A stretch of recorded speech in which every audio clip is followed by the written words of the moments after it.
ठीक है। तो पहले वाले लेक्चर में कुछ डाउट है? पहले कुछ जो कुछ भी पढ़े हैं किसी को भी? लास्ट क्लास में से हम लोग इलेक्ट्रिक डाइपोल के बारे में देख रहे थे, और इलेक्ट्रिक डाइपोल क्या होता है, और उससे उस अरेंजमेंट के कारण कहीं भी अगर इलेक्ट्रिक फील्ड हमें पता करना हो तो कैसे फाइंड करेंगे, इलेक्ट्रिक पोटेंशियल अगर पता करना हो तो कैसे होगा। फिर हम लोग लास्ट में देख रहे थे कि अगर किसी भी डाइपोल को हम किसी एक्सटर्नल इलेक्ट्रिक फील्ड में पुट करते हैं तो उस पे नेट फोर्स या टॉर्क कितना लगता है। तो हमने देखा था कि नेट फोर्स जो है वो 0 लगता है, और net torque P cross E, यानी कि टॉर्क जो है अगर हम इसे वेक्टर के फॉर्म में लिखे तो P क्रॉस E लगता है। ठीक है, डायरेक्शन हम यहाँ से देख सकते हैं, क्रॉस प्रोडक्ट है, तो P क्रॉस E में राइट हैंड थंब रूल लगाएंगे, डायरेक्शन हमें पता चल जाएगा। उसके बाद हम लोगों ने देखा कि अगर फोर्स और टॉर्क दोनों की बात कर लिए तो किसी न किसी पॉइंट पे हमें ये 0 मिल रहा था, यानी कि इक्विलिब्रियम कंडीशन। तो इक्विलिब्रियम कंडीशन में हमने देखा कि जब डाइपोल मोमेंट यानी कि डाइपोल का डायरेक्शन और इलेक्ट्रिक फील्ड का डायरेक्शन सेम था, 0 डिग्री था, तो स्टेबल इक्विलिब्रियम था, और जब ये दोनों आपस में एंटी पैरेलल थे तो अनस्टेबल इक्विलिब्रियम था। इतना ही पढ़े थे, इसमें कोई दिक्कत?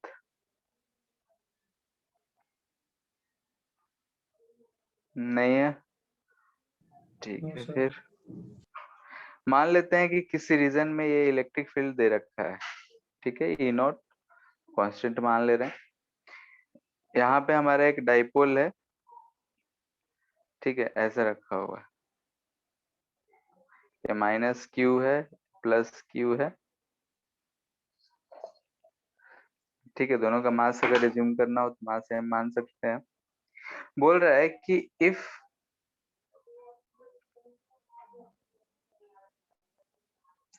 Dipole is rotated by a small angle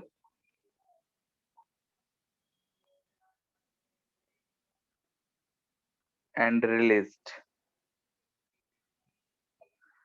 ठीक है, यहाँ पे बोल रहा है कि ऐसा है, लेंथ L ले लेते हैं, इसका सबका मास m है, यानी कि मास ऑफ चार्ज, दोनों चार्जेस का mass same, mass of rod भी मान लेते हैं कि m ही है। ठीक है, तो एंगल स्मॉल एंगल से रोटेट करके हम छोड़ दिए, यानी कि इसे हम इस डायरेक्शन में थोड़ा सा एंगल से रोटेट किए और छोड़ दिए, तो क्या करेगा, ये ऑसिलेट करता हुआ दिख रहा है।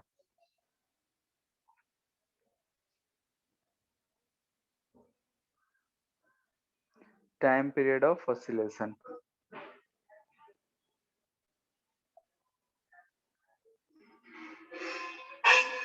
ठीक है, ये जो हमें पोजीशन दे रखा है ये पोजीशन इक्विलिब्रियम पोजीशन है और वो स्टेबल है। अगर हम स्टेबल पोजीशन से थोड़ा सा डिस्प्लेस करके छोड़ेंगे तो ये जो डाइपोल है ये ऑसिलेट करता हुआ नजर आ रहा है। ध्यान से देखो, तो थोड़ा सा अगर हम इधर की तरफ डिस्प्लेस करके छोड़ेंगे तो फिर नीचे आएगा और ऐसे ऑसिलेट करता रहेगा। तो फाइंड करना है कि टाइम पीरियड कितना होगा। क्वेश्चन क्लियर है सबको? बोलो। Yes yes sir. ठीक है, फिर फाइंड करो जल्दी। बेसिक तो चीज है ये, हम लोग बहुत पहले से ऐसे क्वेश्चंस हमें मिलते आ रहे हैं, हम थोड़ा सा डिस्प्लेस कर लेंगे।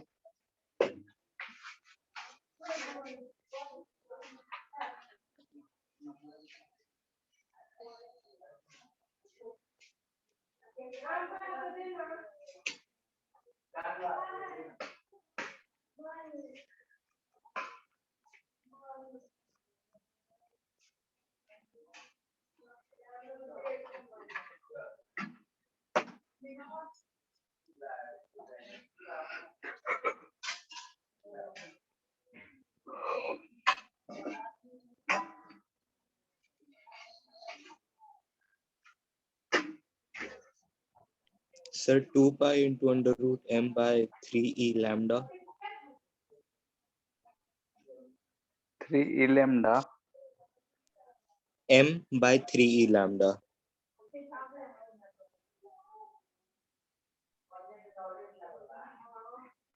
लेमडा यहाँ क्या है? Sir charge per unit length.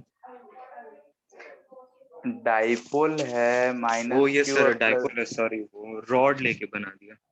अच्छा ठीक है, तो डाइपोल है तो एंड पे बस चार्ज है, रोड पे चार्ज थोड़े है।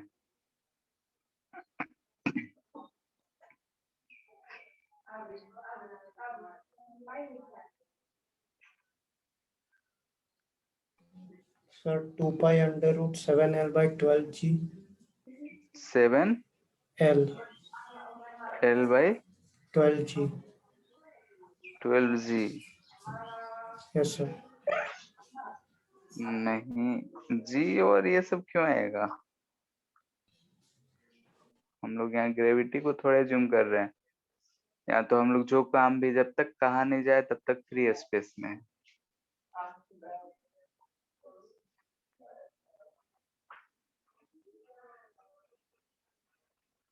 वैसे जब सवाल रहता है तब सर यहाँ 2 पे बोल pi रहे। into हाँ sir 2 pi into under root m into l by qe under root.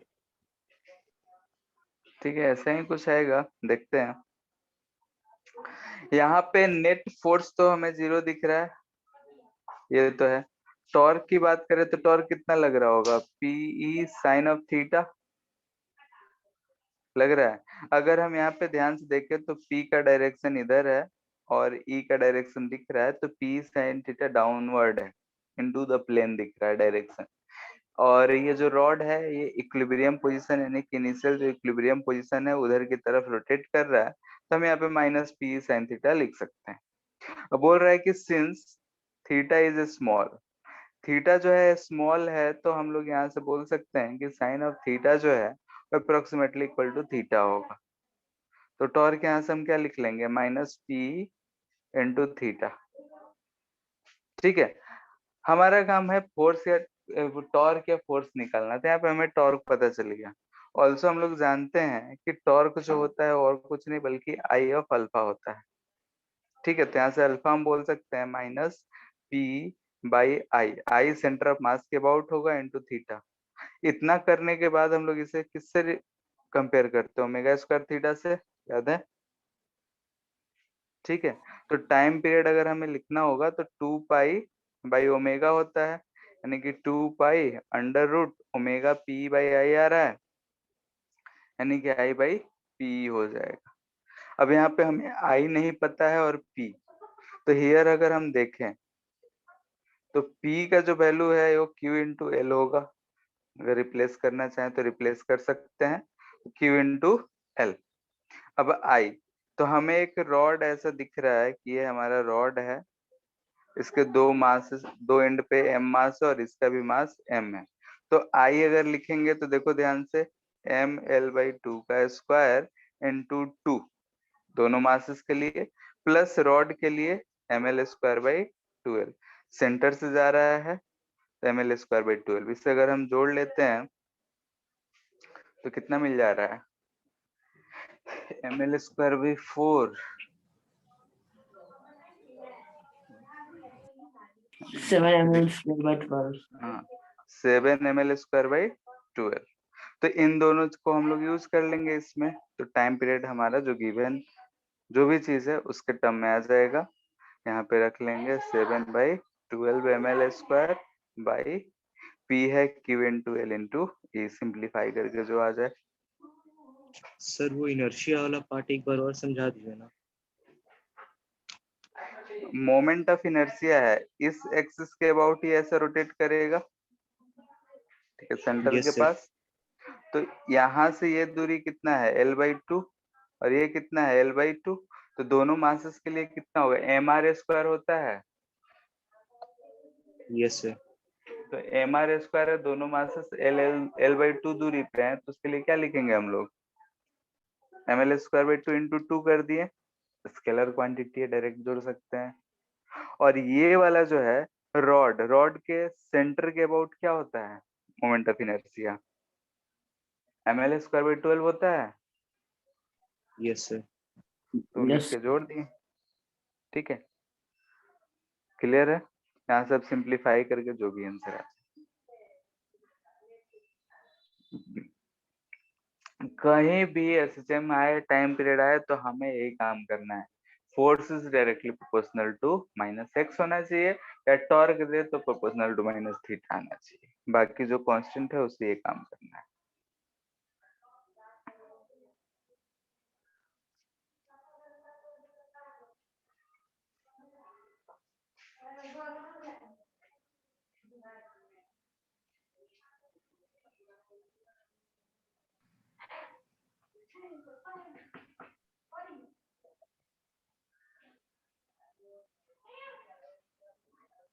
अगर हम यूनिफॉर्म इलेक्ट्रिक फील्ड में रखे हैं डाइपोल को, तो उसके पास एनर्जी होगा या नहीं होगा, सबसे पहले तो ये सवाल उठता है।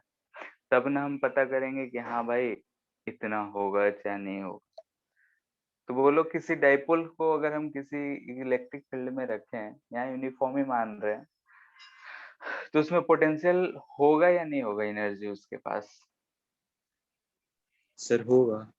होगा, क्योंकि अगर हम उसके स्टेबल इक्विलिब्रियम, मतलब इक्विलिब्रियम से डिस्टर्ब करके अगर हम छोड़ते हैं, तो बॉडी रोटेट करना शुरू कर देता है, यानी कि उसके पास एनर्जी है, तभी वो काइनेटिक एनर्जी में बदल रहा है। कुछ पोटेंशियल एनर्जी है तब भी, यानी कि एनर्जी है तब भी वो कुछ वर्क कर पा रहा है, तो उसके पास पोटेंशियल एनर्जी है। ऐसे भी हम जानते हैं कि किसी भी इलेक्ट्रिक फील्ड में कोई भी चार्ज रखते हैं तो उसके पास एनर्जी होता है। इलेक्ट्रिक फील्ड है तो एनर्जी होगा, ठीक है। तो वही हम निकालना चाहते हैं कि भाई कितना एनर्जी होगा। तो मान लेते हैं कि हमारे इस रीजन में ऐसा यूनिफॉर्म इलेक्ट्रिक फील्ड है,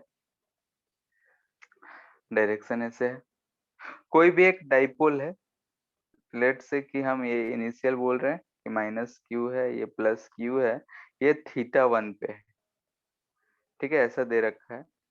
या तो हम इस θ1 इस पोजीशन पे ही इसका एनर्जी निकालना हो, कुछ भी दे, तो हम कैसे निकालेंगे?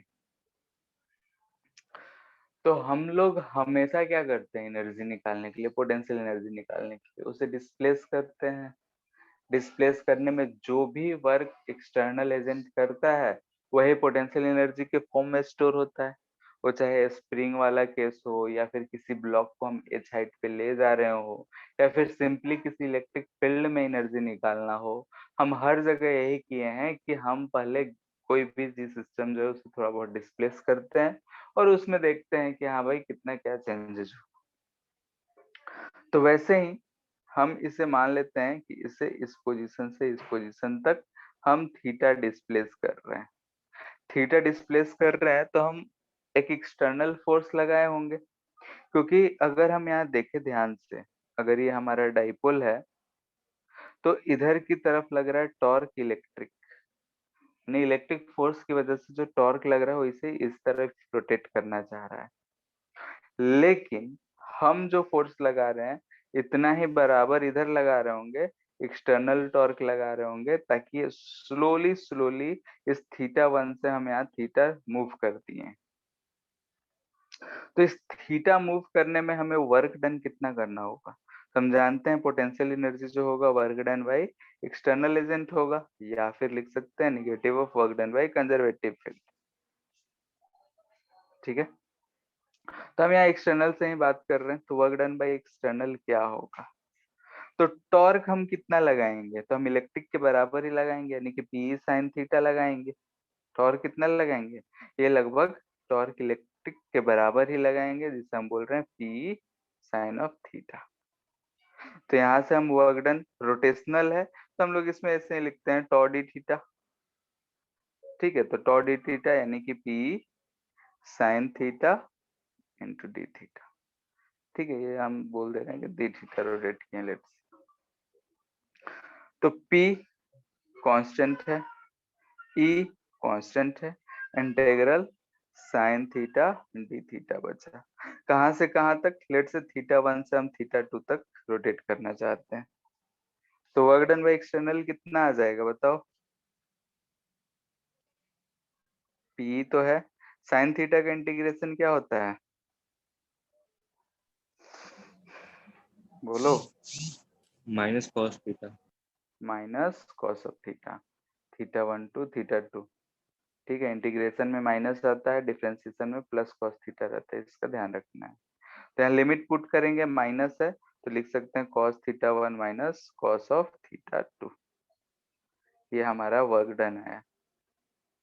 ठीक है, वर्क डन बाय एक्सटर्नल बोल सकते हैं, या फिर बोल सकते हैं this is change in potential energy. ठीक है, चेंज इन पोटेंशियल एनर्जी जब हम θ1 से θ2 ले जा रहे हैं। ठीक है, यानी कि यहाँ से हम बोल सकते हैं u final minus u initial equal to minus PE cos of θ2 minus cos of θ1। ठीक है, माइनस साइन इसलिए लगाए, ये हम फाइनल को रिप्रेजेंट कर रहे हैं, इनिशियल को, तो हम ऐसा लिख सकते हैं।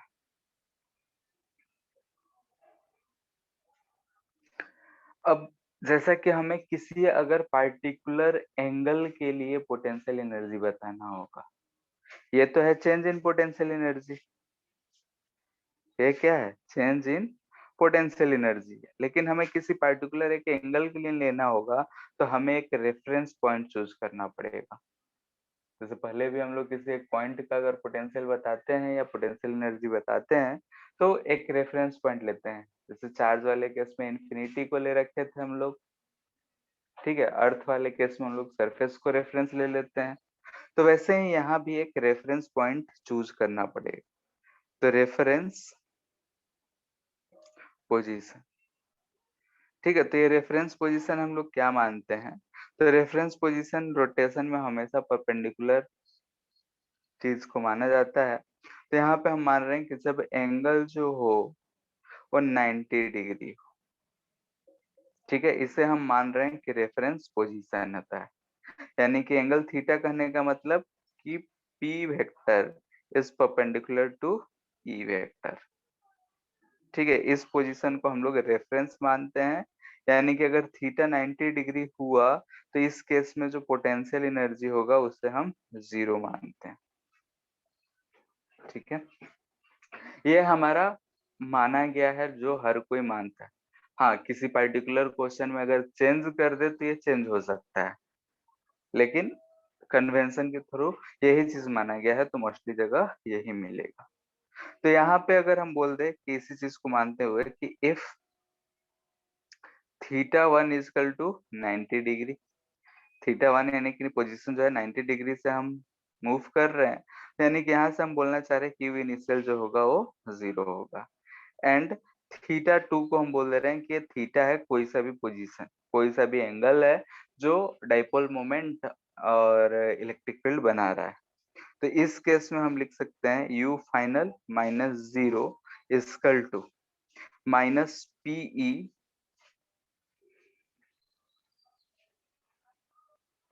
Cos of theta. ठीक है, तो यहाँ से हमें किसी भी एंगल थीटा के लिए यू थीटा हम बोल सकते हैं, इसका लिख सकते हैं minus P cos of theta. Clear है इतना?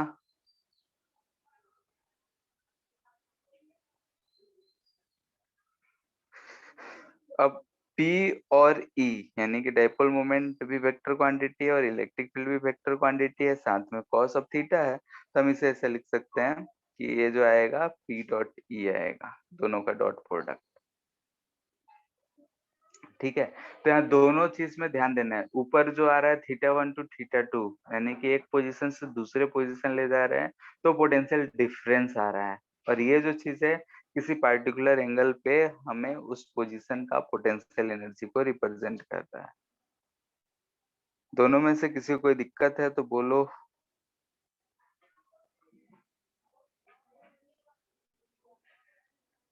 हेलो।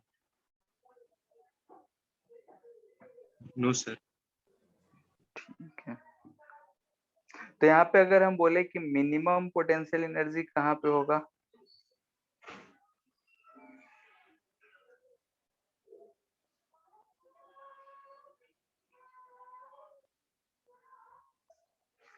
जीरो डिग्री पे। 0 डिग्री पे, यानी कि थीटा क्या हो जाए, 0 डिग्री हो जाए। 0 डिग्री पे कॉस ऑफ थीटा क्या होता है, 1 होता है। तो उस समय पोटेंशियल एनर्जी जो होगा मिनिमम होगा, वो कितना होगा, -p ही होगा। मैक्सिमम के लिए पाई। थीटा क्या होना चाहिए, पाई होना चाहिए। पाई होने से क्या होगा, कॉस ऑफ पाई जो होगा -1 होगा। ठीक है, यानी कि u जो है ये यहाँ पे मैक्सिमम रहेगा, वो कितना होगा, +p। ठीक है, यहाँ पे हम -p को मिनिमम और +p को मैक्सिमम बोल रहे हैं। ठीक है, क्योंकि ये स्केलर क्वांटिटी है, साइन भी इम्पोर्टेंस रखता है।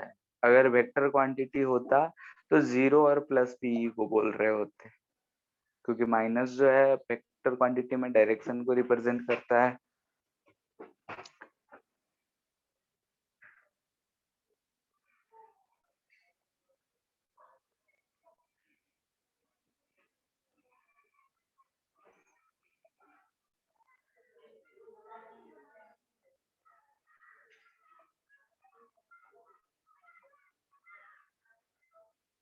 क्वेश्चन है, इधर इलेक्ट्रिक फील्ड है, यहाँ पे लेट से डाइपोल है, ये 53 डिग्री पे है यहाँ पे। ये -q है, मास m है, ये +q है, मास m है।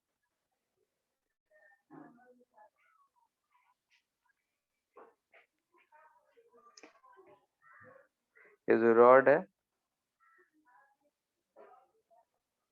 का भी मास जो है m ही है, नॉन कंडक्टिंग है,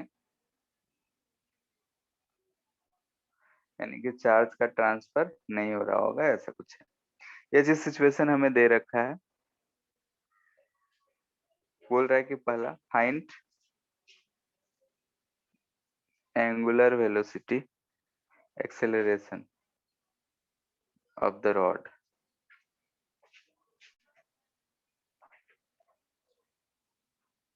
just after releasing. Second,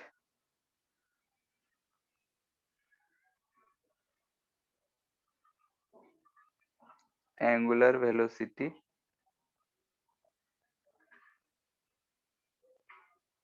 when it passes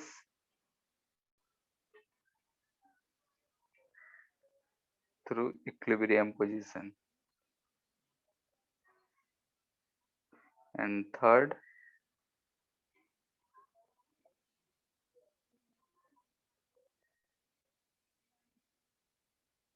rotate it by 180 degree. ठीक है, तीन क्वेश्चंस के सवाल के जवाब, तीन क्वेश्चंस के आंसर देने हैं।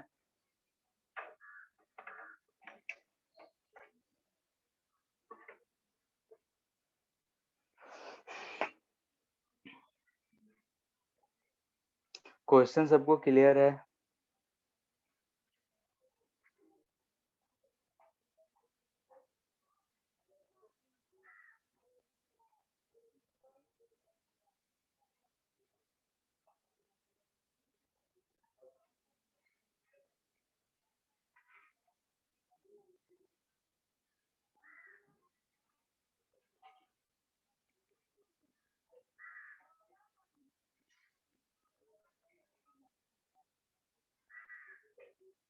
सर रॉड का लेंथ L लेंगे।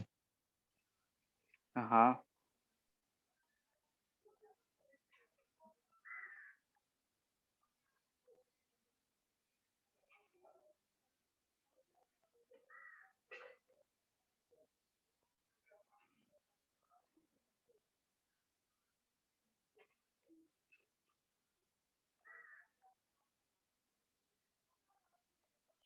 यहाँ पिछला ही सवाल ले रखे हैं, तो आई तो हम लिख The सकते हैं कितना है, 48 QE by 35 ml.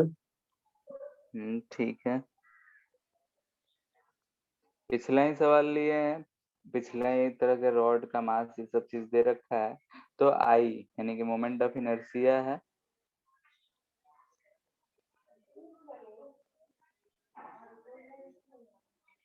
7/12 ml²। पहला सबका आ गया। 53 डिग्री पे टॉर्क, टॉर्क क्या होता है, P क्रॉस E होता है, यानी कि हम बोल सकते हैं P साइन ऑफ थीटा। ठीक है, यानी कि Q into L E sine 53 degree. Sine 53 degree कितना होता है, 4/5 यस सर। QLE, ये आ गया। हम लोग ऑल्सो जानते हैं कि जो टॉर्क होता है वो कि क्या लिख सकते हैं हम लोग, आई इंटू अल्फा लिख सकते हैं। तो यहाँ से हम अल्फा क्या लिख सकते हैं, टॉर्क बाई आई। आई ऊपर 7/12 ml² है, तो 48/35 QE/ml हमें नजर आ रहा है। सिंपल सा है। सेकेंड कैसे करोगे, average velocity when it passes through equilibrium position.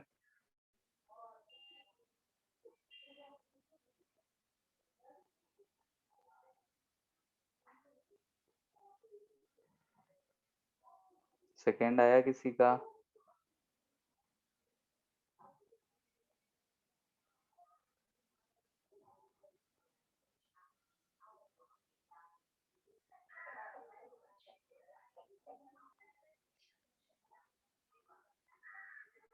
किसी का नहीं आया, रिपीट।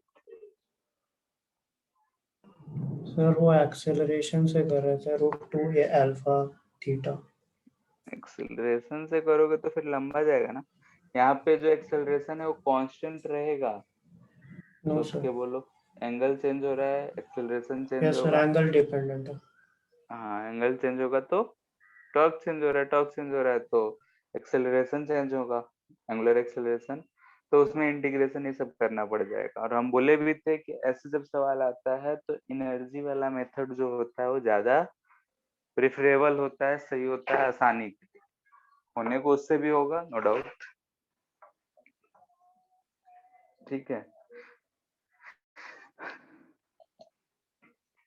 तो क्या कर सकते हैं इसमें, energy conserve, yes sir, initial potential conservative energy field पता है है, और और फाइनल mv² लगा दें। हाँ, इनिशियल एनर्जी इक्वल टू क्या होगा, final potential energy initial plus kinetic energy initial equal to potential energy final plus kinetic energy final.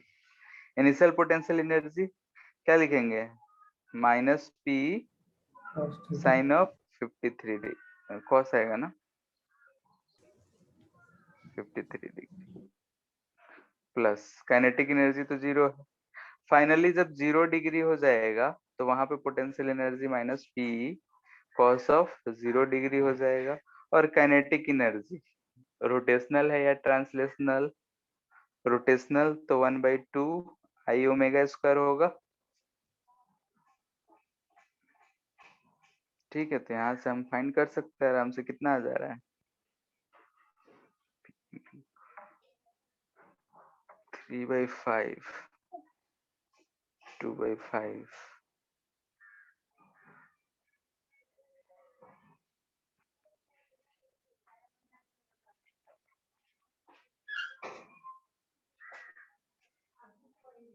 शायद इतना ही आ रहा है, चेक कर लेना कैलकुलेशन।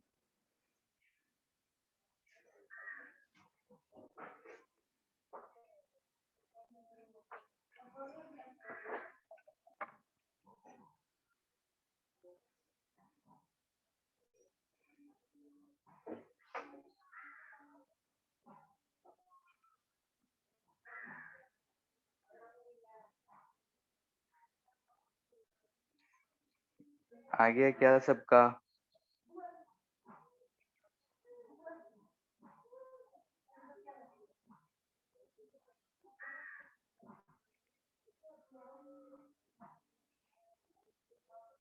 तान्या?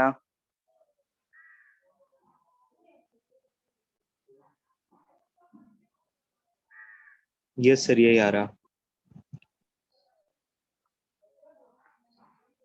ठीक है, और कौन कौन लोग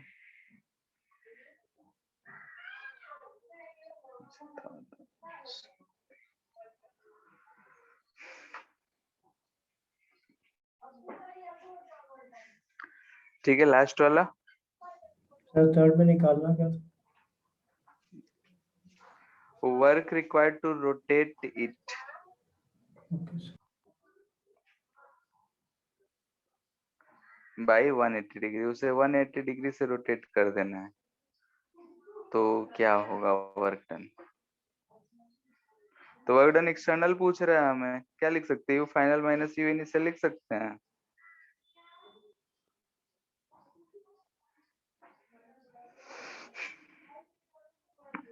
तो इनिशियली तो 53 डिग्री पे है, ऐसा है हमारा। ये अगर हम माइनस कर दे, माइनस क्यू ये प्लस क्यू, तो P का डायरेक्शन इधर हो जाएगा, इलेक्ट्रिक फील्ड का डायरेक्शन इधर है, तो दोनों वेक्टर्स के बीच में एंगल कितना हो जाएगा?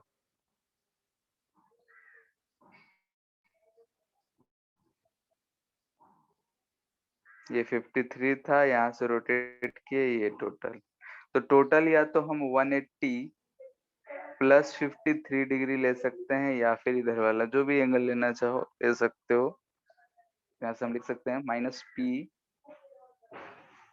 cos 180 plus 53 degree, minus minus plus हो जाएगा, P cos ऑफ 53 डिग्री। ठीक है, इसे सॉल्व करके फाइंड कर सकते हैं।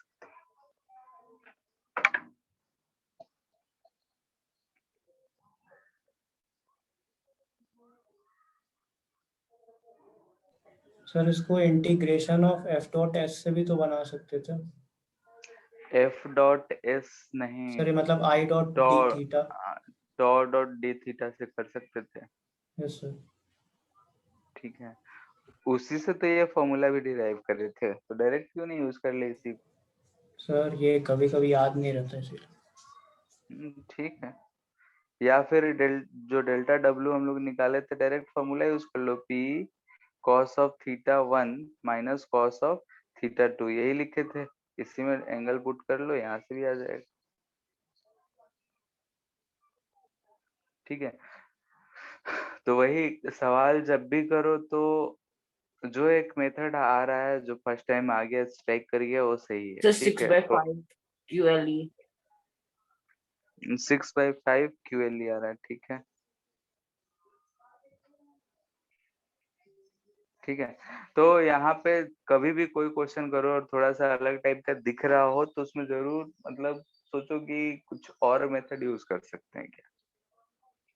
ठीक है, इजी मेथड, आसानी से कर सकने वाला, तो उससे क्या होगा कि बहुत समय अगर ये प्रैक्टिस रहेगा तो बहुत ऐसे क्वेश्चन होंगे आसानी से सॉल्व होगा।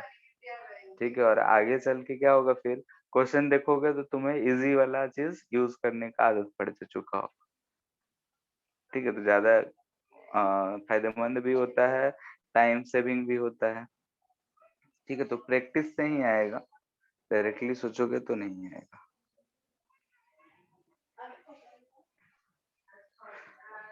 ठीक है, अब देखते हैं अगर डाइपोल को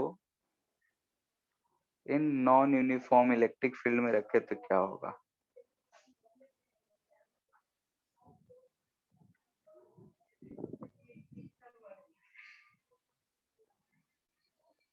तो नॉन यूनिफॉर्म इलेक्ट्रिक फील्ड में मोस्टली हमें फोर्स निकालने के लिए पूछा जाएगा, तो ये चीज हम लोग यहाँ पे सीखेंगे कि अगर हम किसी भी non uniform electric field, non uniform कहने का मतलब क्या होता है कि अगर हम इस डायरेक्शन में बोल रहे हैं कि इलेक्ट्रिक फील्ड है, तो इलेक्ट्रिक फील्ड जो होगा वो कांस्टेंट नहीं होगा। Let's say its function of x है, अगर एक्स डायरेक्शन में है तो एक्स के साथ साथ वेरी कर रहा है, इसका मतलब यही हुआ। अगर हम मान लेते हैं कि यहाँ पे हमारे पास कोई एक डाइपोल है, ये हम बोल दें कि ये माइनस क्यू है और ये प्लस क्यू है, ऐसा चार्ज रखा हो, तो अगर हम इस इलेक्ट्रिक फील्ड में इस डाइपोल को रखे हैं, तो क्या दोनों चार्जेस पे सेम फोर्स लग रहा होगा क्या? बताओ।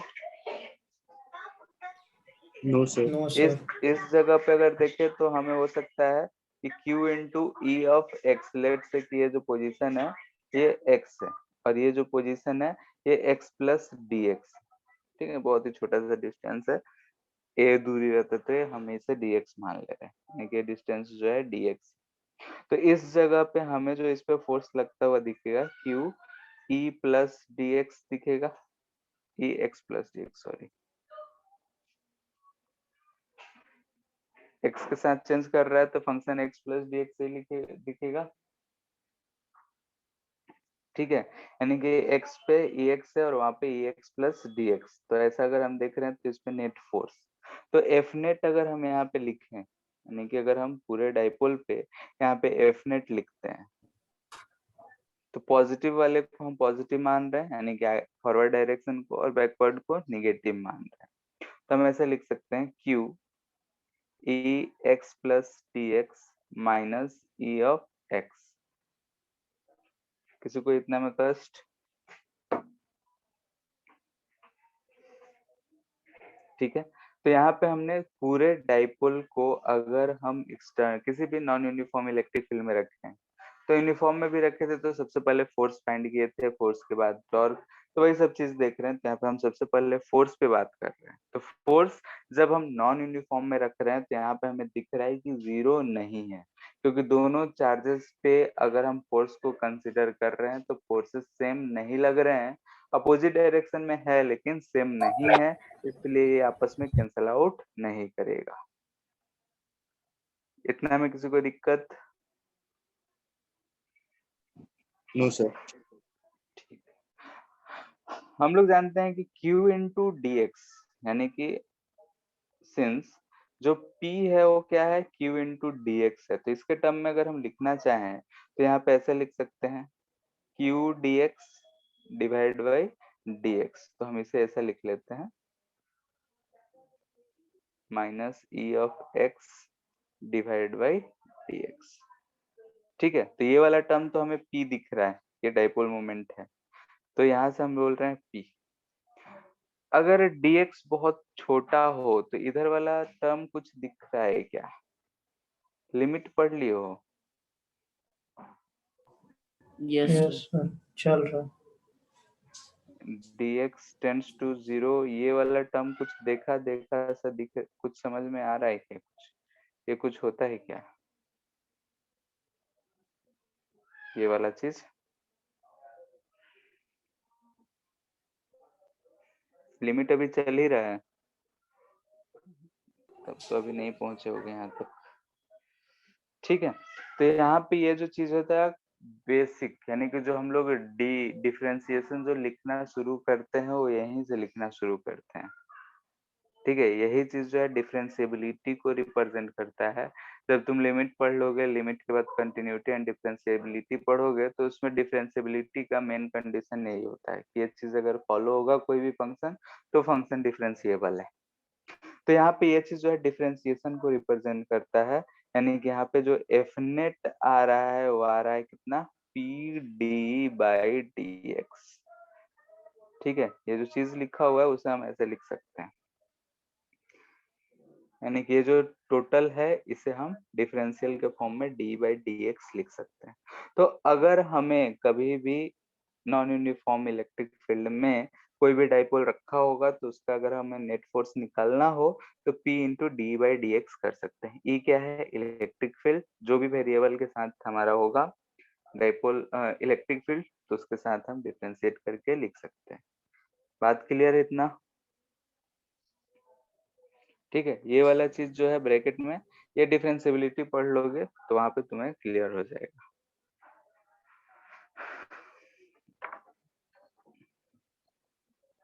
इतना में किसी को दिक्कत?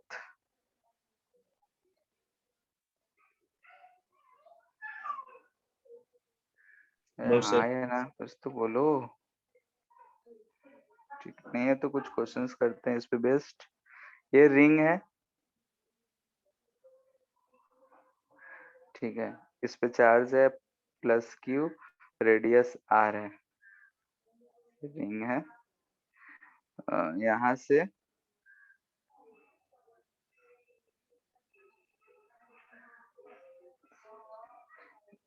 x दूरी पे x कितना ले लें?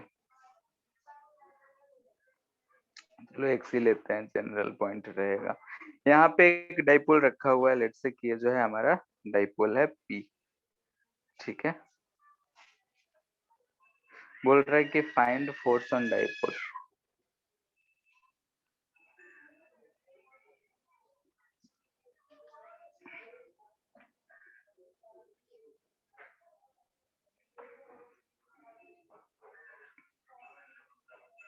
लंबा हो जाएगा ना डिफरेंशिएशन, यस लंबा हो सर। जाएगा।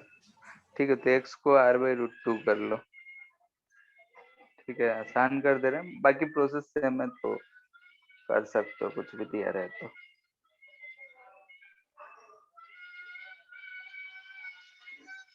r/√2 है x।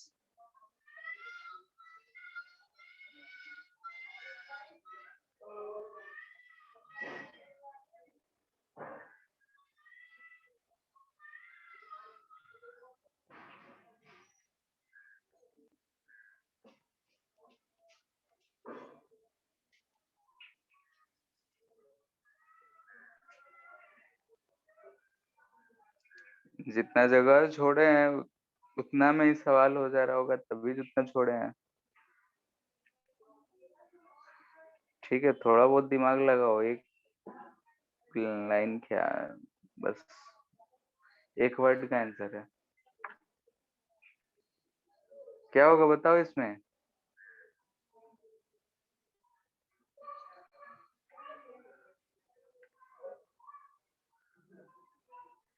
सर 0। क्यों? सर क्योंकि वो कांस्टेंट इलेक्ट्रिक फील्ड है। रिंग के कारण कांस्टेंट कहाँ आता है? इलेक्ट्रिक फील्ड क्या आता है? k/r² + x² 3/2 आता है, ये आता है ना। तो इसका डिफरेंशिएशन करोगे तो थोड़ा लंबा जाएगा, इसलिए शॉर्ट करने के लिए हम ये दिए थे। याद करो, जब इतना दूरी होता है तो इलेक्ट्रिक फील्ड क्या आता है? मैक्सिमम आता है। Sir 2kq/3√3r³। नहीं, ठीक है, जनरल में जो भी है, जब x r/√2 हो तो यहाँ पे ध्यान देखो, इलेक्ट्रिक फील्ड तो ये होता है, फॉर्मूला होता है, ये फॉर्मूला हम लिखे हैं। यहाँ पे सोचना क्या था, फॉर x/r/√2 क्या इलेक्ट्रिक फील्ड मैक्सिमम आता है? याद है ये बात? हाँ है ना, कुछ तो बोलो। ऐसा आता था, याद है? r by root yes. Two पे क्या हुआ? r/√2 पे मैक्सिमम, ये हमारा x है, ये इलेक्ट्रिक फील्ड है। d/dx क्या इसका स्लोप को रिप्रेजेंट कर रहा है? इस जगह पे ये d/dx क्या दिख रहा है बताओ? 0 दिख रहा है। स्लोप है d/dx, तो r/√2 पे ये मैक्सिमम है, यानी कि इस जगह पे अगर हम d/dx फाइंड करना चाहें, d/dx, तो ये क्या मिलेगा हमें? 0। दिस इंप्लाइज दैट कि जो फोर्स होगा डाइपोल पे वो हमें क्या मिलेगा? 0। बात समझ आया? ठीक है, हम यहाँ पे कैलकुलेशन नहीं करना चाह रहे थे, इसलिए ये पॉइंट दिए हैं। बाकी अगर किसी और पॉइंट पे देता तो हमें इस वाले चीज को डिफरेंशिएट करके एक्स का कोई भी फंक्शन आता उसमें पुट करके सॉल्व करना पड़ता। लेकिन यहाँ पे चूंकि हम r/√2 जब सिंपली दे दिए हैं, तो यहाँ पे हम डायरेक्टली इसे यूज कर सकते हैं कंसेप्ट से, या फिर लॉन्ग मेथड से करना चाहते हो तो डिफरेंशिएट करके कर सकते हो, कोई दिक्कत नहीं है। लेकिन अगर हम इतना चीज जानते हैं कि r/√2 पे मैक्सिमम होता है, यानी कि वहां पे जब electric field versus x curve होगा तो वहां पे वो मैक्सिमम होगा, यानी कि d/dx 0 होगा, क्योंकि हम जानते हैं कि मैक्सिमम जहाँ होता है वहां पे डिफरेंशिएशन 0 होता है। कहीं भी मैक्सिमम करना हो या मिनिमम करना हो, तो जिस भी फंक्शन से वेरिएबल होता है dy/dx d/dx हम लोग 0 ही करते हैं। तो वही चीज हमने यहाँ पे कंसेप्ट को यूज कर लिया और एक लाइन में आंसर निकाला। क्लियर है? Yes sir. सर लेकिन वहाँ पे स्लोप जीरो हुआ तो यानी रेट ऑफ चेंज भी तो जीरो हुआ, यानी हम लोग उसको कांस्टेंट फिर नहीं बुला सकते हैं r/√2 के लिए। उस पार्टिकुलर ऐसे कांस्टेंट तुम कहना चाह रहे हो, तो इस पॉइंट के लिए भी यहाँ पे इलेक्ट्रिक फील्ड तो कांस्टेंट ही है, वेरी थोड़े कर रहा है। वो किसी एक पार्टिकुलर पॉइंट के लिए इलेक्ट्रिक फील्ड तो पार्टिकुलर कांस्टेंट वैल्यू ही तो आ रहा है। Yes sir. ठीक है, लेकिन हम ओवरऑल एक्स के साथ बात करें तो एक्स के साथ तो वेरिएबल है। ठीक है, यस तो सर। ऐसा कंफ्यूजन नहीं रखना है। यहाँ पे कांस्टेंट कहने का मतलब है कि पूरे एक्स के साथ कांस्टेंट होना चाहिए, किसी पार्टिकुलर पॉइंट पे तो पार्टिकुलर वैल्यू ही आएगा। इसको फाइंड करो।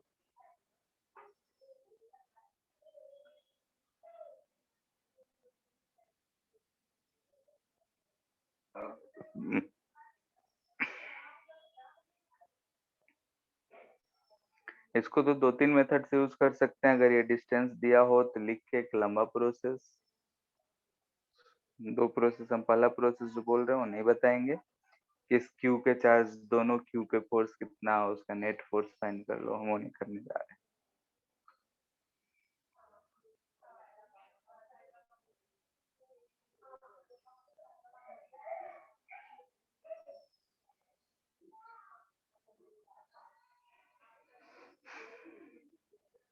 यहाँ पे आर दूरी है तो यहाँ पे हम d/dr यूज कर लेते हैं।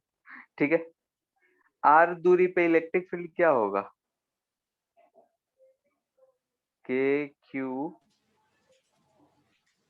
आर स्क्वायर ही होगा। तो यस यहाँ पे सर। अगर हम फोर्स पता करेंगे तो क्या आएगा, P इंटू d/dr क्या आ जाएगा, के क्यू तो कांस्टेंट है, 1/r² का डिफरेंशिएशन, -2/r³। -2 नीचे ही रहेगा r³ यही आएगा। मेथड 2,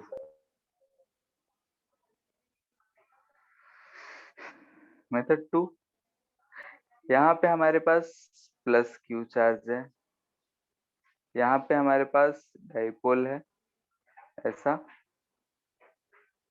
ठीक है, ये माइनस क्यू चार्ज, ये प्लस क्यू चार्ज। अगर हम इस डाइपोल की वजह से इस पॉइंट पे इलेक्ट्रिक फील्ड लिखेंगे तो क्या आएगा, इधर की तरफ आएगा। ठीक है, माइनस नजदीक में है तो उसी का इफेक्ट ज्यादा रहेगा, तो इलेक्ट्रिक फील्ड इधर की तरफ आएगा। ये हम बोल रहे हैं कि electric field due to dipole. Electric field due to dipole यहाँ पे कितना आएगा, लिख बता सकते हो। आर दूरी पे है तो क्या था फॉर्मूला, 2kp/r³ एक। था। Yes sir. ठीक है, तो यहाँ पे इलेक्ट्रिक फील्ड इतना है तो फोर्स ऑन क्यू कितना होगा,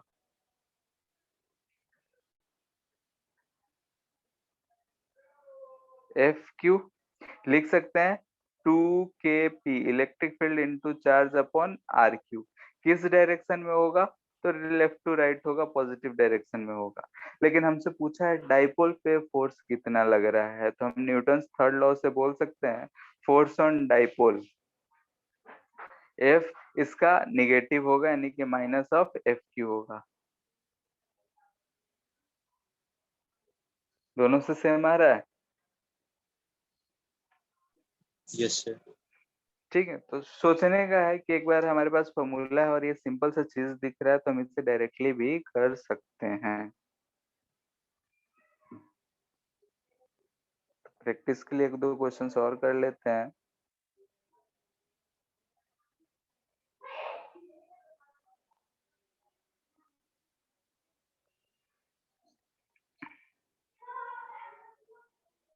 इधर की तरफ P है, ये R दूरी है, वही फाइंड करना है। फोर्स ऑन डाइपोल क्या होगा,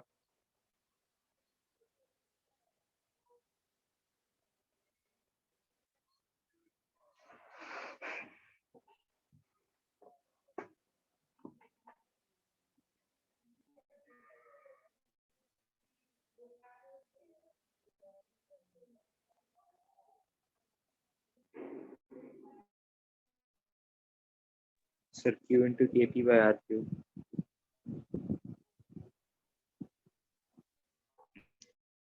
R cube डाउनवर्ड या अपवर्ड?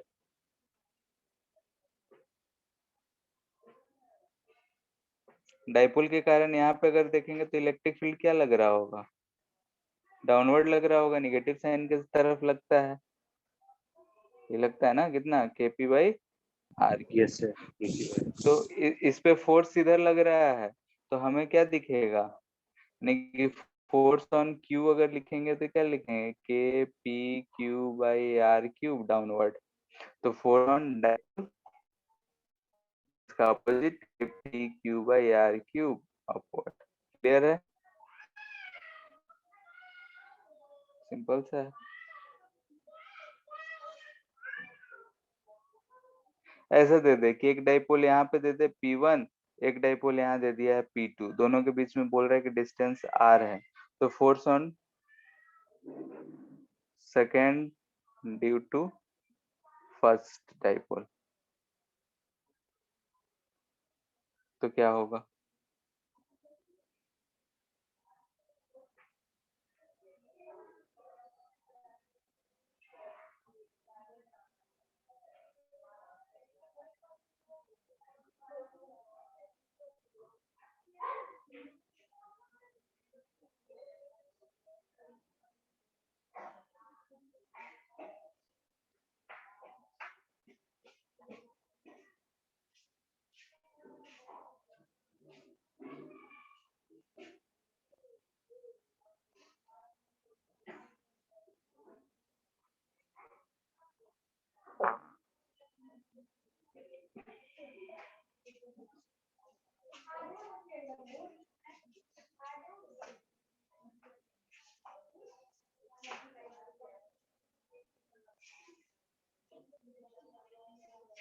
हो गया? क्या करना है इसमें? इस डाइपोल मोमेंट पहला फोर्स क्या होता है हम सेकेंड पे निकालना चाहते हैं, तो P into D by D X. तो यहाँ पे अगर हम electric field due to first लिखेंगे तो क्या आएगा? 2KP बाई R क्यूब आएगा क्या? बोलो। तो Yes sir. फोर्स क्या लिखेंगे? P2 into D 1 by D R. जिस पे निकालना है वहां इलेक्ट्रिक फील्ड क्या है, कैसा फंक्शन का है, कैसे वेरी कर रहा है, उसके बाद ये कर देना उसका dipole moment into change in electric field, यानी डिफरेंशिएशन को हमें मल्टीपल कर देना है। तो ये कितना हो जाएगा? P2 2 और 3 -6KP बाई R⁴ यही हो जाएगा P1। सॉरी, यहाँ भी P1।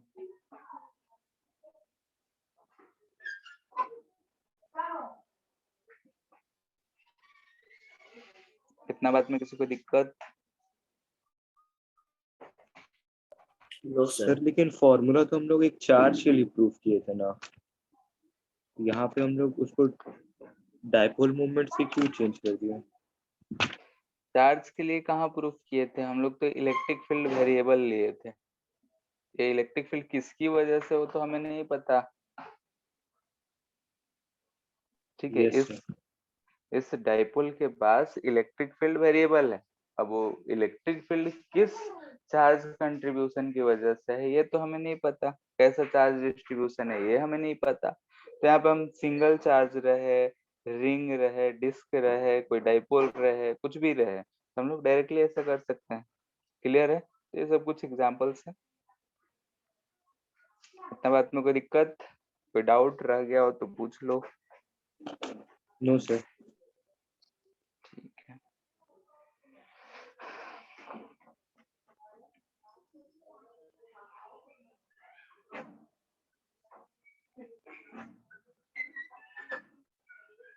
ठीक है। अब छोटे छोटे टॉपिक्स पोटेंशियल के रह गए हैं तो उन सबको कंप्लीट करते हैं।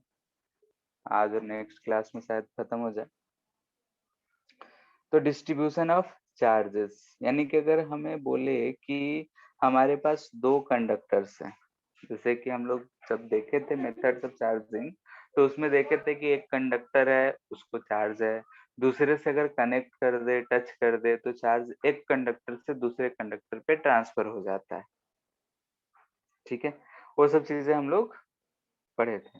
तो यहाँ पे वही चीज है कि अगर हमारे पास कोई भी एक कंडक्टर है लेट से यहाँ पे, और एक कंडक्टर ये, ठीक है, दोनों का रेडियस r1 और एक का रेडियस r2 है। एक पे चार्ज q1 दे दिए और दूसरे पे चार्ज q2 दे दिए।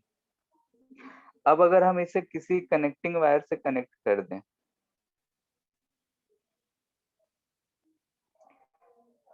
ठीक है, कनेक्टिंग वायर है यानी कि कंडक्टर होना चाहिए, तो क्या होगा, चार्ज फ्लो करेगा या नहीं करेगा, बोलो। सर फ्लो करेगा। किधर से किधर, फिलहाल तो हम कुछ नहीं कर सकते हैं। जिसका पोटेंशियल हायर होगा, हाई पोटेंशियल से लो पोटेंशियल की तरफ पॉजिटिव चार्ज फ्लो करेगा, यही होगा। और यस कब सर। तक फ्लो करेगा, कि जब तक दोनों का पोटेंशियल क्या हो जाए, सेम ना हो जाए। यानी कि हम बोल सकते हैं यहाँ पे कि charge will flow till potential of both conductors becomes same। ठीक है, जब तक कि इक्वल नहीं हो जाता है तब तक ये चार्ज फ्लो करता रहेगा। तो फाइनली हम बोल सकते हैं कि फाइनली ऐसा सिचुएशन आया होगा कि ये दोनों हमारे पास कंडक्टर्स हैं, लेट से ए बोल देते हैं, बी बोल देते हैं, ए है, बी है। इस पे चार्ज स्मॉल q1 बचा, इस पे चार्ज स्मॉल q2 बचा। ये r1 रेडियस का है, ये r2 रेडियस का है।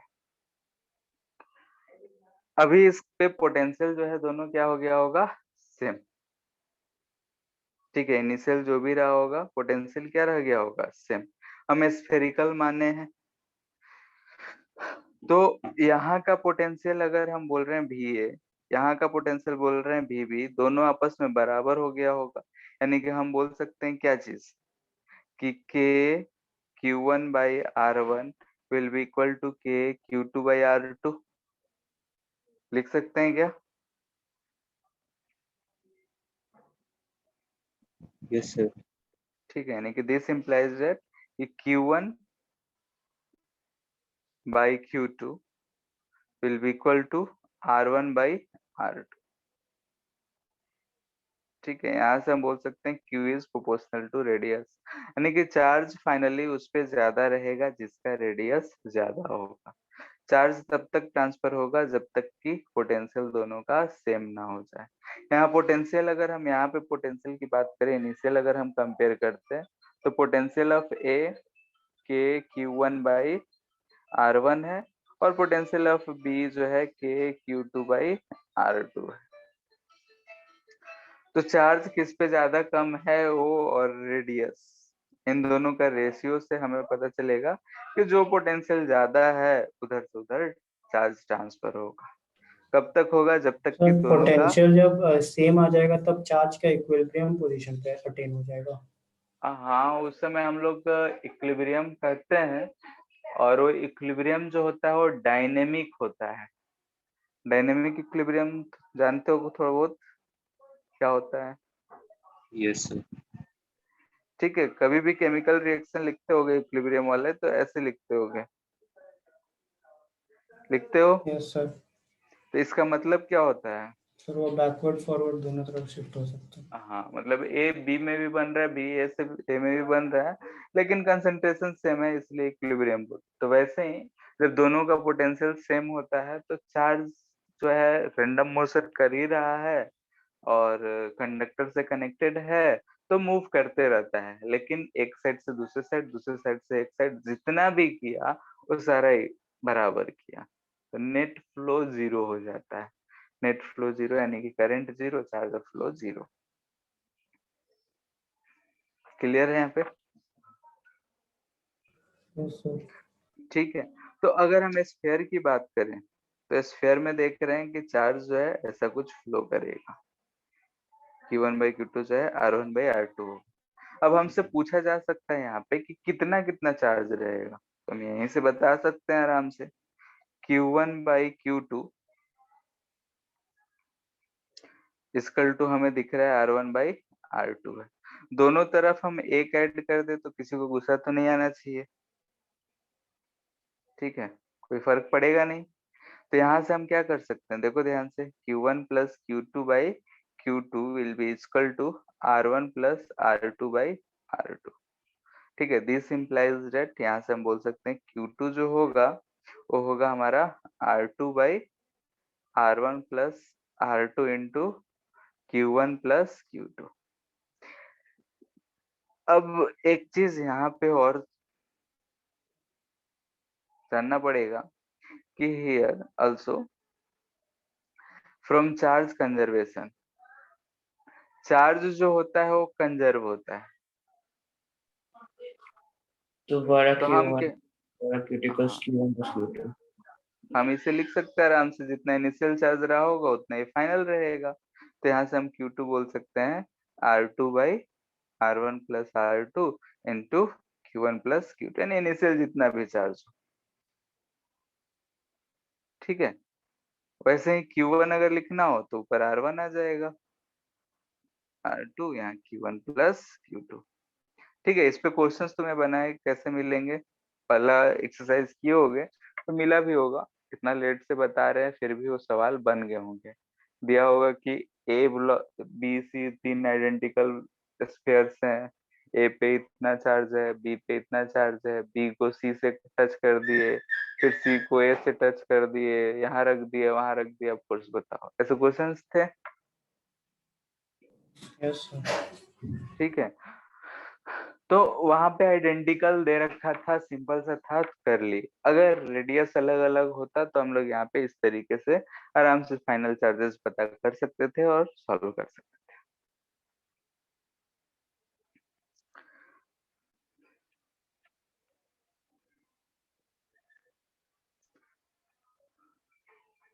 ठीक है, सिंस हम लोग जानते हैं कि सिग्मा सिग्मा जो होता है सरफेस चार्ज डेंसिटी होता है, यानी कि charge upon surface area, conductors की बात कर रहे हैं तो 4πr² यही होता है, ठीक है, चार्ज अपॉन r² होता है। तो हम चार्ज को सिग्मा के टर्म में अगर हम चेंज करना चाहेंगे तो कैसे करेंगे, बोलो।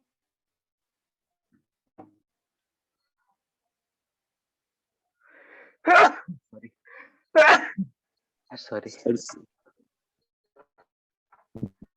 Sir surface area into sigma कर देंगे। Q1/Q2 लिखना होगा तो क्या लिखेंगे, सिग्मा 1 इंटू 4πr1²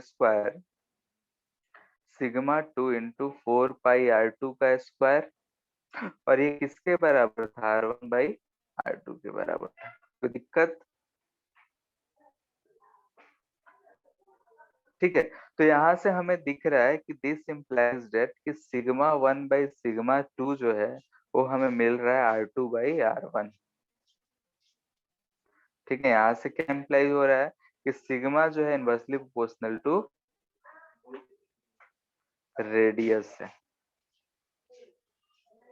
ठीक है, यानी कि जहाँ का रेडियस कम होगा वहां सरफेस चार्ज डेंसिटी ज्यादा होगा, क्लियर है।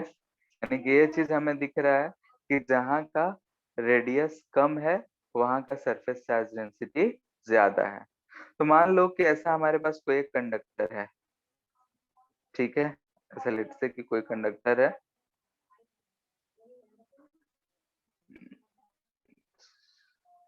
ठीक है, इस पे अगर हम चार्ज देते रहे Q, तो क्या ये चार्ज इस पे ओवरऑल यूनिफॉर्मली डिस्ट्रीब्यूटेड होगा, नहीं होगा,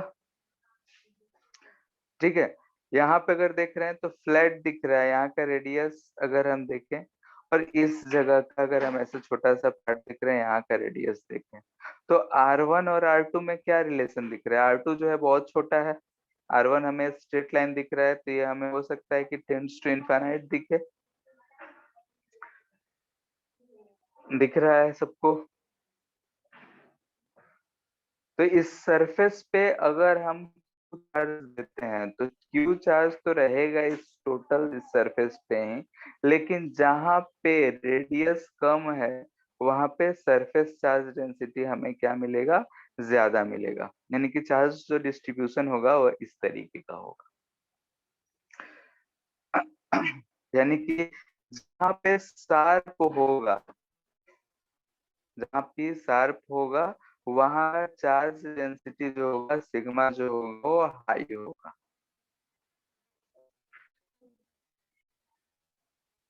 क्यों? क्योंकि अगर हम देख रहे हैं तो अगर हम किसी भी सरफेस पे चार्ज दे रहे हैं तो जो सिग्मा होता है वो इनवर्सली प्रोपोर्शनल टू रेडियस आ रहा है। वो चाहे हम डिफरेंट डिफरेंट सरफेसेस की बात करें या सेम सरफेस की बात करें। ठीक है, यहाँ पे हम एक ही पर्टिकुलर ऑब्जेक्ट बनाए हैं, उसी का अगर हम सिग्मा की बात कर रहे हैं तो डिफरेंट डिफरेंट जगहों पे जो रेडियस बन रहा है वो अलग अलग है, क्योंकि सरफेस नॉन यूनिफॉर्म है।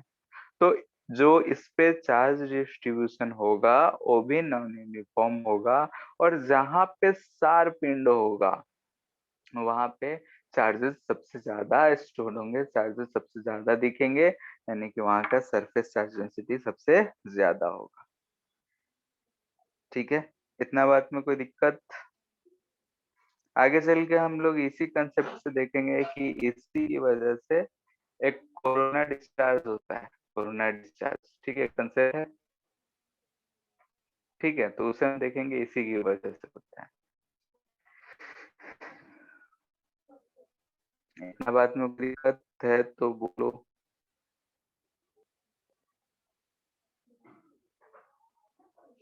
No sir. नहीं है?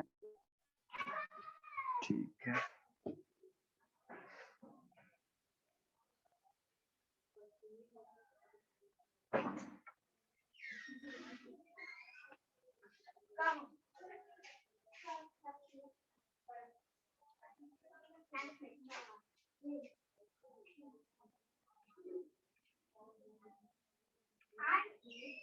ठीक है, अभी हम लोग जो कुछ भी पढ़ रहे हैं छोटा छोटा कंसेप्ट है, ठीक है, लेकिन कैपेसिटर में इसका बहुत ही ज्यादा योगदान है।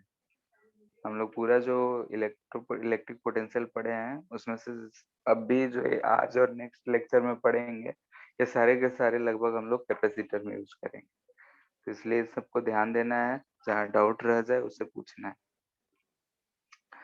जैसे कि अगर हम सिस्टम ऑफ पैरेलल प्लेट्स कह तो रहे हैं, लेकिन फिलहाल हम सिर्फ एक पैरेलल प्लेट लिए हैं।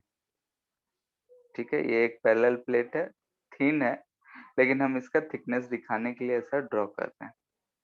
अगर हम इस पे क्यू चार्ज दे दें, let's say plus Q charge दे दिए हैं, तो ये क्यू चार्ज क्या इसके सरफेस पे आएगा? यानी कि कंडक्टर है, तो कंडक्टर है तो ये क्यू चार्ज क्या होगा, इसके पूरे सरफेस पे डिस्ट्रीब्यूट कर लेगा। ठीक है, यानी कि अगर हम इसके चार्ज डिस्ट्रीब्यूशन की बात करेंगे तो जो चार्ज होगा, हम थिकनेस को नेग्लेक्ट कर रहे हैं क्योंकि थिकनेस हम बहुत कम ले रखे हैं, तो इस पे जो भी चार्ज होगा ऐसा हम मान लेंगे कि यूनिफॉर्म सरफेस है, तो चार्ज जो होगा पूरे सरफेस पे ऐसा डिस्ट्रीब्यूट हो जाएगा, तो इधर Q/2 आएगा और इधर Q/2 आएगा।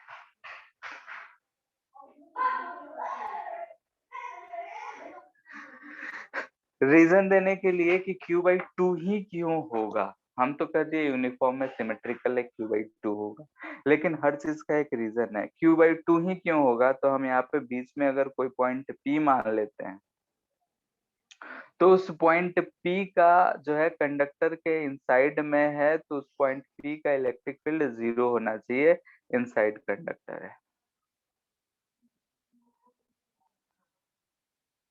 ठीक है, तो हम डिस्ट्रीब्यूशन अलग अलग करके कर सकते थे, इधर Q1 बोल सकते थे, इधर Q2, और P पे हम इलेक्ट्रिक फील्ड का फॉर्मूला थिन शीट के कारण रख सकते थे, सिग्मा/2 एप्सिलॉन नॉट। तो हमें दिख जाता है कि Q1 Q2 बराबर होगा, जो कि Q/2 होगा।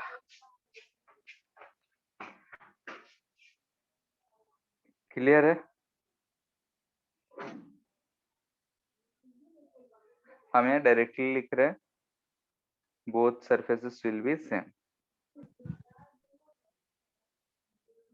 ठीक है, प्रूफ नहीं कर रहे हैं, डायरेक्ट लिख दे रहे हैं। किसी को कोई दिक्कत? No sir. लेकिन या तो हम सिंगल एक ही प्लेट ले रखें, अगर दो प्लेट्स दे दे तो मान लेते हैं कि यहाँ पे एक प्लेट दे दिया, थिकनेस बहुत कम है, लेकिन हम दिखाने के लिए बार बार बोल रहे हैं कितना थिक बना रहे हैं डिफरेंस के लिए। ऐसे दो प्लेट्स दे दिए, आजू बाजू रख दिए और बोला कि एक पे चार्ज Q1 है, एक पे चार्ज Q2 है। तो हमें इस पे चार सरफेसेस दिख रहे हैं, 1 2 3 एंड 4। तो ये जो चार्ज डिस्ट्रीब्यूशन है इन सारे सरफेसेस पे कैसा होगा, कितना कितना चार्जेस सब पे होंगे, वो कैसे हम पता करें। ठीक है, यानी कि हमें सब पे चार्ज निकालना है कि भाई इन सरफेसेस पे, ये थिन शीट है, पैरेलल प्लेट से, ध्यान रहे लार्ज पैरेलल प्लेट्स है। तो यहाँ पे हमें ऐसे प्लेट्स दे रखे हैं दो, फिलहाल इस केस में दो सरफेसेस है, थिकनेस को निगलेक्ट कर रहे हैं, तो हमें चार सरफेसेस दिख रहे हैं। चार सरफेसेस पे कितना कितना चार्ज होगा ये हमें फाइंड करना है। यानी कि पर्पस क्या है, तो to find charge distribution on each face. ठीक है, हर सरफेस पे कितना चार्ज होगा ये हमें इसमें कैसे फाइंड कर सकते हैं। एक तो जानते हैं कि कंडक्टर है, कंडक्टर के इनसाइड में इलेक्ट्रिक फील्ड 0 होता है। ठीक है, यानी कि दोनों जो है कंडक्टर ही है, कंडक्टर से ही हमारा मतलब है कंडक्टर है। तो क्या करेंगे देखते हैं।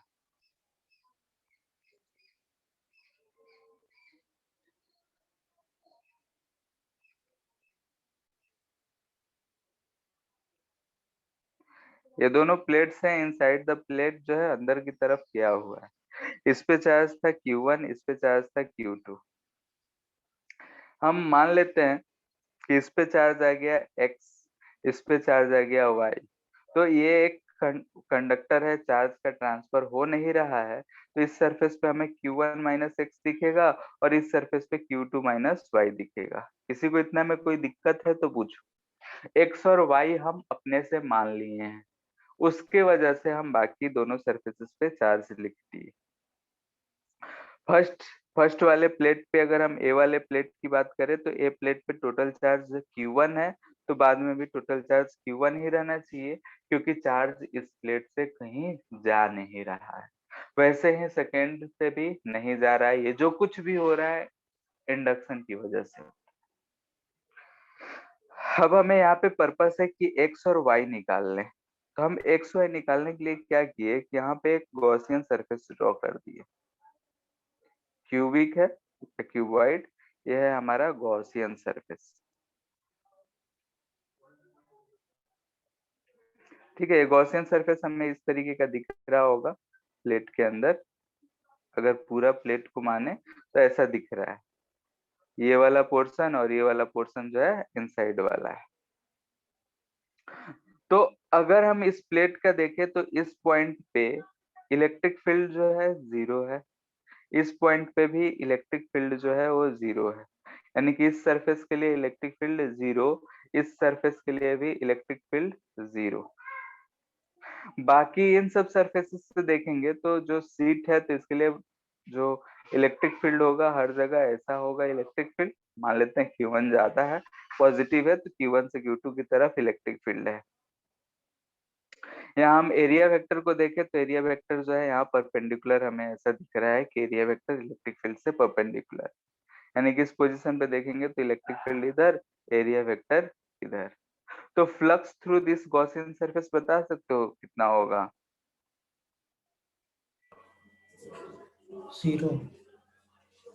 गॉसियन सरफेस जो हमने माना है वो हमें दिख रहा है कि 0 इक्वल टू, यानी कि जो हम बोल रहे हैं कि फाई जो है वो 0 है। और फाई हम लोग क्या लिखते हैं, Q inside by epsilon not. यानी कि दिस इंप्लाइज दैट कि क्यू इनसाइड जो है इस सरफेस के वो 0 है। कुछ थोड़ा सा हम प्लेट ले रखे हैं तो उसमें जो x और y है, यानी कि दिस इंप्लाइज दैट कि x प्लस वाई जो है वो 0 है। यानी कि यहाँ से हम बोल सकते हैं कि x जो भी होगा वो माइनस वाई होगा। ठीक है, तो यहाँ से हमें एक रिलेशन मिल गया कि x और y जो है दोनों आपस में इक्वल होंगे और अपोजिट। ठीक है, एक रिजल्ट तो यहाँ से मिला। फिर भी दो अननोन से एक तो और रिलेशन चाहिए होगा, अब कहाँ से लाए? तो उसके लिए हम लोग इलेक्ट्रिक फील्ड यूज करेंगे, यानी कि ऐसा प्लेट है,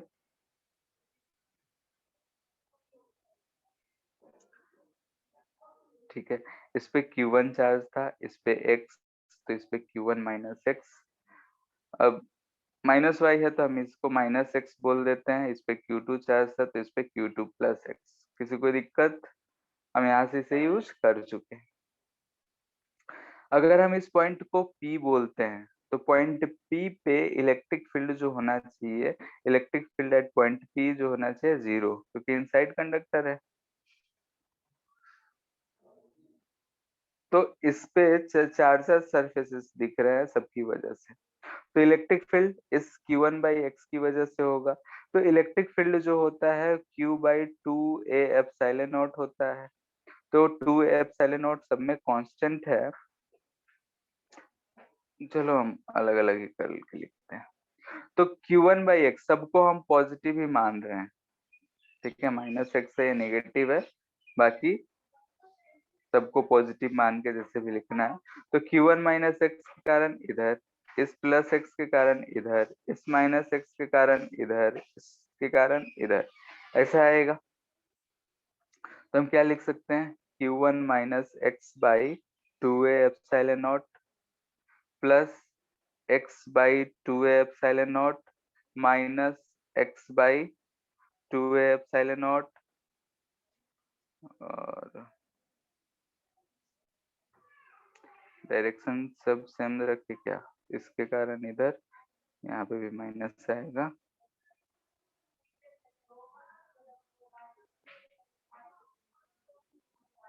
इसके कारण इधर, इसके कारण प्लस, और उसके कारण minus Q2 plus X by 2A epsilon not equal to 0, यही आएगा।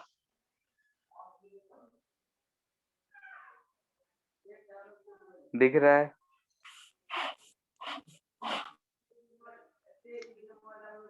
तो यहाँ से हम लोग क्या बोल सकते हैं, सारे सरफेसेस यानी कि एक सीट की तरह मान ली और उसके कारण फॉर्मूला लिख दिए। तो ये तो कट जा रहा है, और इसे अगर हम सॉल्व कर रहे हैं तो एक्स इक्वल टू, ध्यान से देखो, तो Q1 माइनस Q2 बाई 2 दिख रहा है, ठीक है, यानी कि एक समय अंदर पता चल गया Q1 माइनस Q2 बाई 2। तो फाइनली दिस इम्प्लाइज दैट कि अगर हम फाइनल चार्ज डिस्ट्रीब्यूशन लिखें दोनों प्लेट्स के लिए, तो इस पे Q1 चार्ज था, इस पे Q2 चार्ज था, यहाँ पे आया Q1 माइनस Q2 बाई 2, तो इस पे आ रहा है हमारा minus Q1 plus minus Q2 by 2। बाहर देखेंगे तो यहाँ पे Q1 प्लस Q2 बाई 2 आ जाएगा, सब दोनों को हम सर रखेंगे, यहाँ भी बाहर रखेंगे तो Q1 प्लस Q2 बाई 2 आ जाएगा। क्लियर है इतना? तो ये दो चीज हमें करना पड़ता है, लेकिन हम लोग बार बार क्या यही करते फिरेंगे? तो नहीं करने के लिए हम लोग एक ट्रिक याद करते हैं। पहला कि चार्ज ऑन इनसाइड सरफेस, ठीक है, इनसाइड सरफेस पे जो होगा इक्वल होगा and opposite, will be equal and opposite, ठीक है, ये पहला। और सेकेंड, ये वाला देखो ध्यान से, तो दोनों पे बराबर आया है, तो जितना भी डिस्ट्रीब्यूशन, जितने भी प्लेट्स लगा दे, 10 15 16 जितने भी लगाए, जो आउटर मोस्ट होगा वहां पे इक्वल होगा। Charge on outer most surfaces will be equal.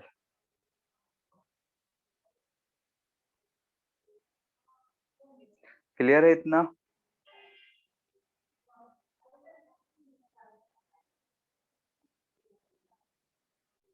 बोलो। हेलो। एक प्रैक्टिस कर लेते हैं, मान लेते हैं कि इस पे चार्ज Q है, इस पे -3Q है, हमें पूछ रहा है कि सब पे कितना होगा, तो हम बार बार ऊपर जो डेरिवेशन है वो तो करने जाएंगे नहीं, हम क्या करेंगे, हम इस पे मान लिए x है, यहाँ पे -x होगा, इस पे अगर x माने है तो इस सरफेस पे q माइनस एक्स होगा।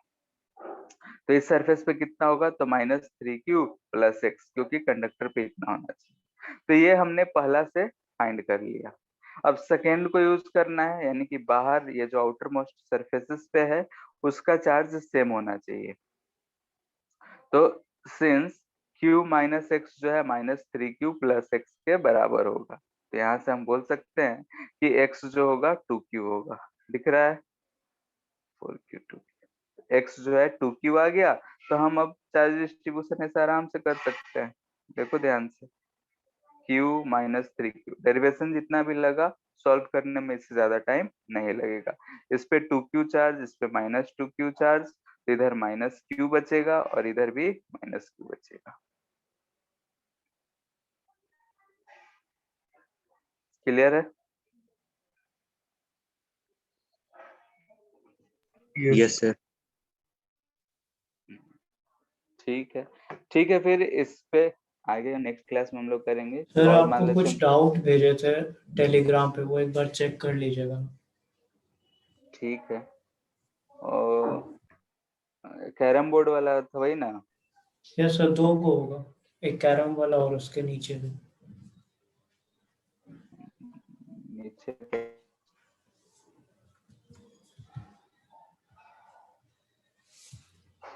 सर कोफिशिएंट ऑफ रेस्टिट्यूशन दिया हुआ है, पार्टिकल अच्छा, कोलाइड हाँ कर रहा है, थीटा और ठीक थीटा है, डैश निकालना। ठीक है, ठीक है, उसको बाद में बता देंगे। Okay sir. ठीक है, तो इतना बात क्लियर है। तो इसी पे हम लोग नेक्स्ट क्लास में मान लेते हैं 2 प्लेट्स की जगह 3 प्लेट्स रहे, 4 प्लेट्स रहे, तो कैसे करें, करना क्या है, यही काम करते जाना है और कुछ नहीं करना है। फिर अगर स्फेरिकल ही ऐसे ही कंसेंट्रिक स्पेस दे दे, अंदर वाले पे चार्ज देगा, तो इंडक्शन की वजह से कैसा चार्ज डिस्ट्रीब्यूशन होगा, वो सब चीजें हम लोग को देखना है। तो सब चीजें हम लोग नेक्स्ट क्लास में देखेंगे। फिर उसके बाद इलेक्ट्रिक प्रेशर बच गया है, इलेक्ट्रिक प्रेशर, चार्ज डिस्ट्रीब्यूशन। फिर अर्थिंग, अर्थिंग की वजह से कैसे चार्ज डिस्ट्रीब्यूट होगा, वो चीज देखेंगे। और उसके बाद फिर कंडक्टर्स के प्रॉपर्टीज। ठीक है फिर।